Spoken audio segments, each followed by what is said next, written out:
بسم اللہ الرحمن الرحیم۔ ہمارے ہاں یہ مسئلہ بڑا مارکۃ الآراء مسئلہ بنا ہوا ہے کہ کسی سید لڑکی کا نکاح غیر سید سے ہوتا ہے یا نہیں۔ تو میں اس حوالے سے چند ضروری گزارشات آپ کے سامنے رکھوں گا۔ پہلی بات تو یہ ہے کہ قرآن اور سنت ایک مسلمان سے نسلی تفاخر کے خاتمے کا تقاضا کرتا ہے، اور اسی لیے اسلام نے ہر مسلمان کے لیے نکاح کو آسان سے آسان بنایا ہے۔ سورۃ النساء کی آیت نمبر 4 میں اللہ تعالیٰ نے فرمایا فَانكِحُوا مَا طَابَ لَكُم مِّنَ النِّسَاءِ، پس تم نکاح کرو ان عورتوں سے جو تمہارے لیے کسی بھی اعتبار سے مناسب ہوں اور وہ تمہیں بھلی لگیں۔ قرآن مجید نے دوسرے مقام پر ایک مسلمان پر نکاح کے معاملے میں حدود اور قیود کو بھی بیان کیا۔ فرمان خداوندی ہے حرمت علیکم امہاتکم، یہ سورہ نساء کی آیت نمبر 23 ہے۔ اس کے اندر اللہ تعالیٰ نے کل 12 خواتین کا تذکرہ کیا جن سے نکاح کرنا ایک مسلمان کے لیے جائز نہیں ہے۔ اس میں حرمت کی 3 وجہیں بھی بیان کی کہ کچھ عورتیں آدمی کے لیے نسب کی وجہ سے حرام ہو جاتی ہیں، مثلا ماں ہے، بیٹی ہے، بہن ہے۔ کچھ عورتیں آدمی پر دودھ پینے کی وجہ سے حرام ہو جاتی ہیں، مثلا رضائی ماں ہو گئی، رضائی بہن ہو گئی۔ اور نمبر 3، کچھ عورتیں حرمت مصاہرت کی وجہ سے حرام ہوتی ہیں، جیسا کہ ایک آدمی جس جگہ شادی کرتا ہے تو اس کی ساس اس پر حرام ہو جاتی ہے۔ اس قرآن مجید کی آیت کے اندر اللہ تعالیٰ نے جن عورتوں سے نکاح کو حلال قرار دیا تھا ان پر مزید وضاحت کرتے ہوئے 12 عورتوں سے نکاح کو حرام قرار دیا، اور ان 12 میں کوئی بھی ایسی عورت نہیں ہے جس میں یہ کہا جائے کہ کسی سید عورت کا غیر سید سے نکاح جائز نہیں۔ جہاں تک اس مسئلے کا تعلق ہے تو اگر ہم اللہ کے رسول کی زندگی دیکھیں تو قرآن مجید سورۃ الاحزاب کی آیت نمبر 38 میں اللہ تعالیٰ نے ایک واقعہ بیان کیا، اور وہ واقعہ یہ تھا کہ فلما قضا زید منہن وطرن، جب حضرت زید کا اپنی بیوی سے دل بھر گیا۔ یہ ان کی بیوی زینب اللہ کے رسول کی پھوپھی ذات بہن تھی، قریشی خاندان سے تھی، اور ان کا نکاح اللہ کے رسول نے اپنے ایک غلام حضرت زید رضی اللہ تعالی عنہ سے کیا تھا۔ ان کے درمیان جدائی ہوئی، طلاق ہو گئی، اور میں صرف یہ بات ثابت کرنا چاہتا ہوں کہ حضرت زید کا نکاح ایک قریشی خاندان سے خود اللہ کے رسول نے کر دیا۔ نمبر 2، حضرت عثمان غنی بنو امیہ میں سے تھے اور مشہور اموی خلیفہ ہیں، 12 سال مسلمانوں کے حکمران رہے، اور بنو امیہ میں سب سے پہلے اسلام لانے والے آدمی بھی حضرت عثمان تھے۔ رسول اللہ صلی اللہ علیہ وسلم کی 2 بیٹیاں حضرت رقیہ اور ام کلثوم رضی اللہ عنہما دونوں یکے بعد دیگرے حضرت عثمان کے نکاح میں آئیں۔ ایک اور بات وہ یہ ہے کہ اگر ہم اسلامی تعلیم کو دیکھیں گے تو ہمیں یہ بات نظر آتی ہے کہ اسلام وحدت نسل انسانی اور مساوات کا داعی ہے۔ سورۃ الحجرات میں اللہ تعالیٰ فرماتا ہے کہ اسلام میں کسی بھی قسم کا کوئی نسلی تفاخر نہیں ہے، قبیلے محض تعارف کے لیے ہیں، اور کوئی شخص اپنی پسند سے والدین، خاندان، قبیلہ منتخب نہیں کر سکتا، اور یہ انسان کے لیے وجہ اعجاز بھی نہیں ہے، اور نمبر 2 یہ انسان کے لیے باعث تذلیل اور باعث عار بھی نہیں ہے کہ بندہ فلاں خاندان میں گجروں میں پیدا ہو گیا، کوئی بندہ فلاں کسی اور نسل میں پیدا ہو گیا، یہ آدمی کے اختیار میں بھی نہیں ہے، اور کسی آدمی کا کسی مخصوص خاندان میں پیدا ہو جانا یہ اس آدمی کے لیے باعث عزت، باعث افتخار بھی نہیں ہے۔ البتہ اسلام نے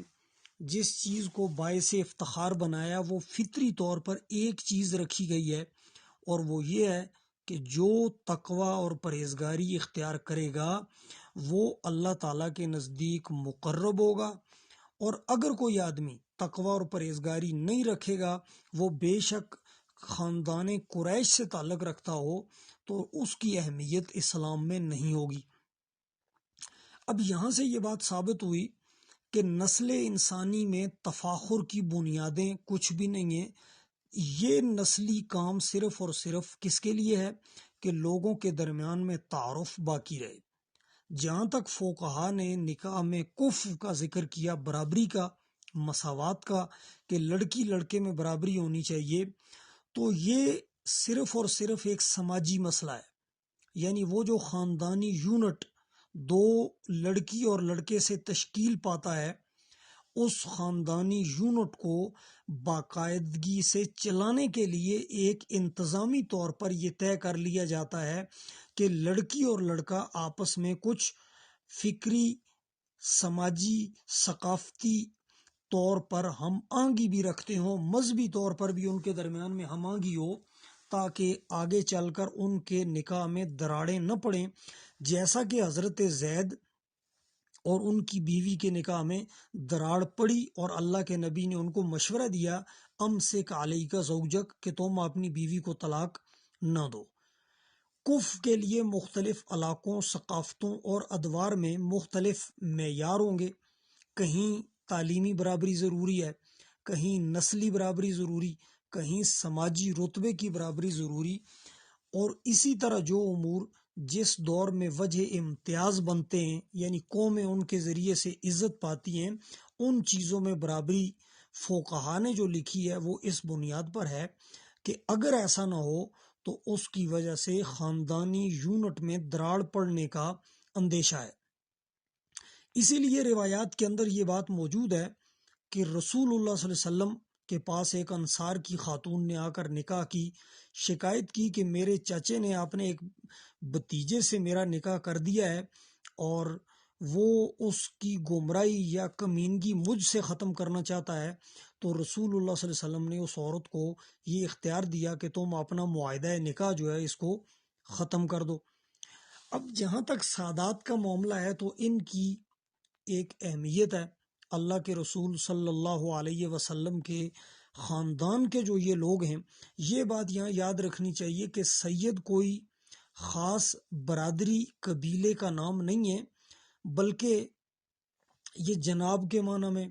اور یہ سردار کے معنی میں استعمال ہونے والا ایک لفظ ہے، اور اسی لیے اللہ کے رسول نے حدیث میں فرمایا قوموا لسیدکم، بعض روایات میں قوموا الی سیدکم۔ معاذ بن جبل جب آئے تو اللہ کے نبی کے پاس جو لوگ بیٹھے ہوئے تھے، آپ نے فرمایا سردار کے لیے کھڑے ہو جاؤ، تو سردار کا لفظ استعمال کیا۔ اللہ کے رسول کی جو قوم ہے وہ ہے ہاشمی ہونا، قریشی ہونا، جیسا کہ تاریخی اور احادیث کی کتابوں سے ثابت ہے۔ اور سید کا لفظ جناب کے معنی میں استعمال ہوتا ہے، ایک واجب الاحترام لفظ ہے۔ قرآن مجید کی سورہ شورى میں اللہ تعالیٰ نے اللہ کے رسول صلی اللہ علیہ وسلم کے خاندان سے جس چیز کا تقاضا کیا وہ یہ تھا قُلْ لَا أَسْأَلُكُمْ عَلَيْهِ أَجْرًا إِلَّا الْمَوَدَّةَ فِي الْقُرْبَى، کہ میں تم سے اپنے قریبی رشتہ داروں کی محبت کا تقاضا کرتا ہوں۔ قرآن مجید میں جن محرمات خواتین کا تذکرہ آیا، جیسے میں نے پہلے کہا کہ سورۃ النساء کی آیت نمبر 23 میں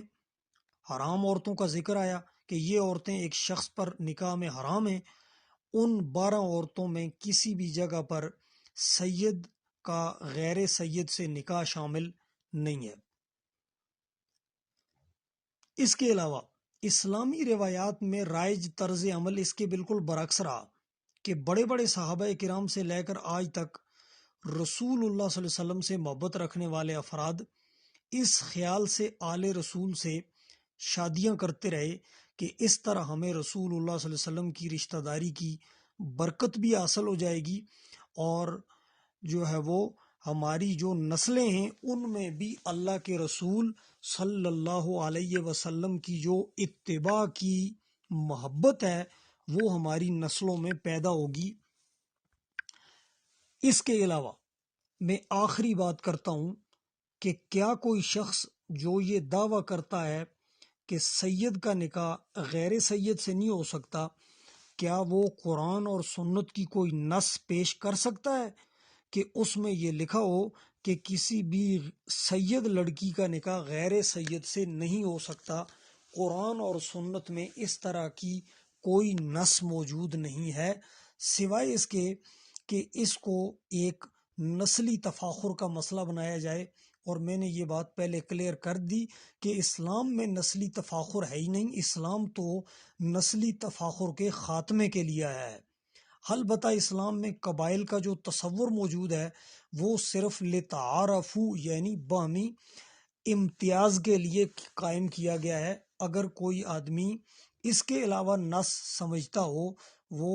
میری معلومات میں بھی اضافہ فرمائے کہ قرآن کی فلاں آیت ہے، اس کے اندر فلاں عورت کے بارے میں یہ لکھا گیا ہے کہ جی سید لڑکی کا نکاح غیر سید سے نہیں ہو سکتا، میں ایسے اپنے دوست کا، اپنے بھائی کا ممنون احسان رہوں گا۔ اللہ تعالی ہمیں بات کو